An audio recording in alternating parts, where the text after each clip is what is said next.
Aspirants जो candidate compete करना चाहते हैं सब इंस्पेक्टर्स की पोस्ट के लिए, जो अभी रिसेंटली एडवर्टाइज हुई हैं, advertisement notice number 6 of 2021 dated 21 अक्टूबर 2021, जिसके माध्यम से तकरीबन 800 वैकेंसीज एडवर्टाइज हुई हैं होम डिपार्टमेंट की तरफ से, जो रेफर हुई थी JNK SSRB को फॉर सिलेक्शन। इस एडवर्टीजमेंट में एक कंडीशन है जिसमें मिनिमम एज 18 साल और मैक्सिमम एज 28 साल रखी है जनरल कैटेगरी कैंडिडेट्स के लिए। अब कैंडिडेट्स जो एस्पायर कर रहे हैं compete करने के लिए, उनका एक ग्रीवेंस है कि 2016 में लास्ट एडवर्टीजमेंट निकली थी, तकरीबन 5 या 5.5 साल के बाद ये दोबारा री एडवर्टाइज हुई हैं तकरीबन 800 वैकेंसीज। ये आप सब जानते हैं कि वैकेंसीज जो हैं सब इंस्पेक्टर्स की या कोई और भी वैकेंसीज हर साल एक्रू होती हैं। जब कोई सब इंस्पेक्टर प्रमोट होता है, इंस्पेक्टर बनता है, उसकी वैकेंसी सब इंस्पेक्टर की खाली हो जाती है। जब कोई रिटायर होता है, उसकी वैकेंसी खाली हो जाती है। तो ये हर साल एडवर्टाइज होनी चाहिए। आपको पता है, ये भी पता है कि सुप्रीम कोर्ट ने 2000 में सूर्य प्रकाश गुप्ता के केस में स्टेट ऑफ JNK को एक वार्निंग दी थी वर्चुअली कि आप जो है अडाकिज्म प्रमोट करते हो, सब्सटेंटिवली वैकेंसीज हर साल री एडवर्टाइज नहीं करते। वो सुप्रीम कोर्ट की ऑब्जर्वेशन से क्यों लेते हुए JNK में रूल्स बने थे, Jammu and Kashmir reference to public service commission and JNK SSRB rules 2005। उन रूल्स में साफ लिखा है, रूल 2 है कि डायरेक्ट रिक्रूटमेंट वैकेंसीज, चाहे वो सब इंस्पेक्टर्स की हो चाहे कोई और हो, वो साल में 2 बार जो है वो रेफर होनी चाहिए रिक्रूटमेंट बोर्ड को, 1 जनवरी में 1 जुलाई में।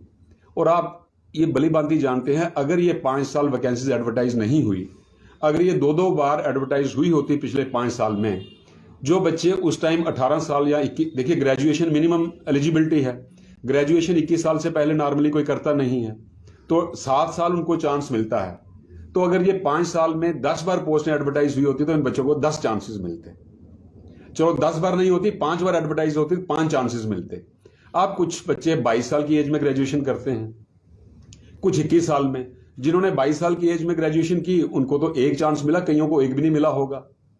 तो ये जब रूल्स में प्रोवाइडेड है कि हर साल वैकेंसीज एडवर्टाइज होनी है, तो क्यों नहीं कहेगी? रूल 3 और रूल 4 में लिखा है कि जो डिपार्टमेंट नेग्लिजेंट होगा इन वैकेंसीज को SSRB को नॉन गेस्टेड और PSC को गेस्टेड पोस्ट रेफर करने में, उसके खिलाफ एडमिनिस्ट्रेटिव एक्शन होगी। अब बताइए, फेलियर ब्यूरोक्रेट्स की है, फेलियर ऑफिसर्स की है, और नुकसान किसको हो रहा है? कैंडिडेट्स को हो रहा है। वो ये जो कोई बैग नहीं कर रहे कैंडिडेट्स, अपना राइट जो है रूल्स के अंदर जो प्रोवाइडेड है वो राइट मांग रहे हैं कि हमें 1 टाइम एक्सेप्शन 5 साल की रिलैक्सेशन दी जाए। जो रिलैक्सेशन जो है, देखिए अगर तो ये वैकेंसीज 5 साल एडवर्टाइज हुई होती, इन्होंने चांस लिया होता, नहीं सिलेक्ट हुए होते, तो इनका कोई राइट नहीं था।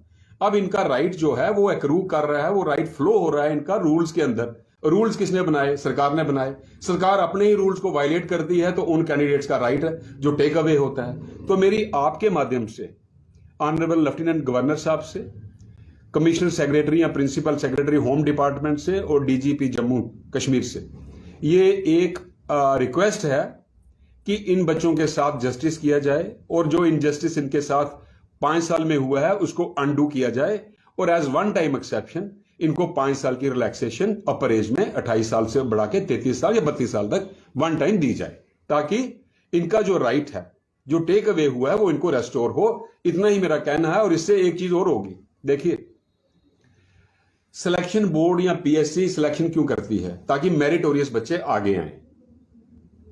और ये 800 वैकेंसीज सिर्फ 2021 में क्रिएट नहीं हुई, ये वो वैकेंसी जो 2017 में, 18 में, 19 में और 20 में और 21 में एक्रू हुई हैं। आपने क्लब करके एक ही साल में इनको एडवर्टाइज कर दिया और एक ही झटके में बोल दिया कि 18 मिनिमम एज, 28 मैक्सिमम एज। अगर आप 17 की वैकेंसी 17 में एडवर्टाइज करते, 18 की 18 में करते, 19 की 19 में करते, 20 की 20 में करते, तो 21 की आप करते तो तकरीबन 100 वैकेंसीज होनी थी। अब इन कैंडिडेट्स का पिछली 700 वैकेंसीज पे राइट जा रहा है। तो मेरी आपके माध्यम से लेफ्टिनेंट गवर्नर साहब से यही अपील है कि अगर आप इन बच्चों को चांस देते हैं, इन 800 वैकेंसीज के अगेंस्ट ज्यादा बच्चे कंपीट करेंगे, और जब ज्यादा बच्चे कंपीट करेंगे तो मोस्ट मेरिटोरियस बच्चे सिलेक्ट होंगे। जैसे आप अभी देखा, जम्मू में एक बच्चे ने नाम रोशन किया, 720 में से 720 नंबर लिए हैं। हो सकता है इन अनफॉर्चुनेट बच्चों में ही कोई ऐसा बच्चा निकले जो सबसे ज्यादा एक्सेल करे, सबसे नंबर 1 आगे आ जाए मेरिट में। तो इसलिए ये ना ही उन सिर्फ बच्चों के साथ जस्टिस होगा, बल्कि बेल्ट फोर्स जो पुलिस फोर्स है इसमें भी मेरिटोरियस बच्चे सिलेक्ट होंगे और अच्छी सर्विस रेंडर करेंगे पब्लिक को, और लॉ एनफोर्समेंट एजेंसीज को इसमें बेनिफिट